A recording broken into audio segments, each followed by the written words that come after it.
खून प्रकरणातील काही संशयितांनी न्यायालय परिसरात व्हिडिओ चित्रित करून तो सोशल मीडियावर प्रसारित केल्याची बाब समोर आल्यानंतर कराड शहर पोलिसांनी या प्रकाराची गंभीर दखल घेत संबंधित सर्व संशयितांना कराड शहर पोलीस ठाण्यात बोलवून कडक शब्दात समज दिली आहे।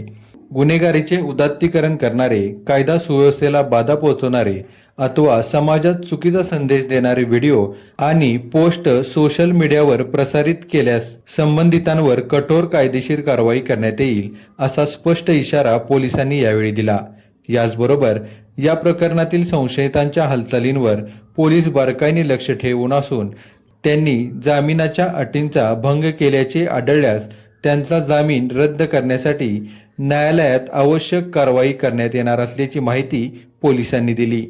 उपविभागीय पोलीस अधिकारी राजश्री पाटील, वरिष्ठ पोलीस निरीक्षक दत्तात्रय दराडे, सहाय्यक पोलीस निरीक्षक विजय गोडसे तसेच गुन्हे प्रकटीकरण शाखेचे अधिकारी निखिल मगदूम यांच्या उपस्थितीत संबंधित संशयितांची चौकशी करण्यात आली।